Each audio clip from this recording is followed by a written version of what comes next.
Aj vás vie nadchnúť kúzelný svet optických ilúzií, napríklad už zabudnutý kaleidoskop.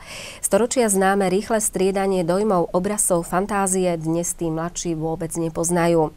Aj preto má interaktívna výstava Kaleidoskop alebo vedecká hračka svoje opodstatnenie.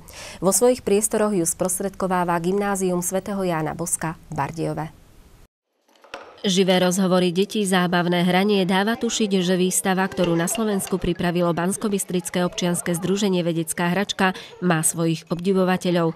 Nosnými exponátmi výstavy sú kaleidoskopy v rôznych formách. Celkom je k dispozícii do 150 interaktívnych exponátov, z toho 121 hračiek, napríklad krmenie a lovenie rybičiek, trompo, astrojax, kominári na rebríkoch, tancuľka, pokladnička, zlodejka, UFO. Lákadlom je i tmavá komora a fyzikálne javy, ktoré tu prebiehajú, poznajú deti väčšinou z fyziky. Popri guli, plnej farieb a hviezdičkách dominuje hra tieňov, ktoré sú stopami blesku na luminiscenčnej fólii. S čím si sa najlepšie pohrala? Ten dom, čo je tam, ten čarodejnícky, tam bol dobrý, pretože tam akože by tam strašilo. Čo to bolo najlepšie? To autíčko. Dokázal by si sám niečo také urobiť? Asi nie. Prišiel si na to hneď, ako sa s tým hrá? Nie. To som musel nad tým porozmýšľať.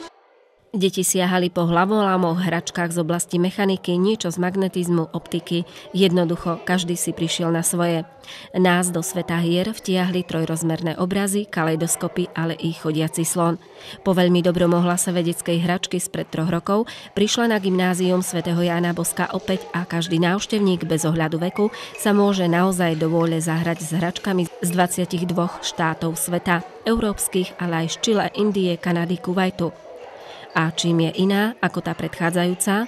Tu je vlastne tá výstava na to, aby deti prišli, pohrali sa s tým, siahli si na tú hračku. Sú to hračky, ktoré už v dnešnej dobe počítačov a tých hier všelijakých ani nevedia, čo je to.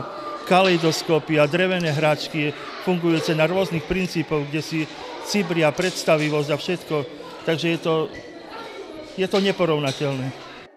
Výstava by neexistovala bez zanietenosti kurátorky výstavy Beáty Pôvišovej z Banskej Bystrice a uznanie isto patrí i samotnému gymnáziu, že aj takto prispieva ku kultúre hrania sa a popularizácii hračiek ako prostriedkov školského či mimoškolského vzdelávania a výchovy.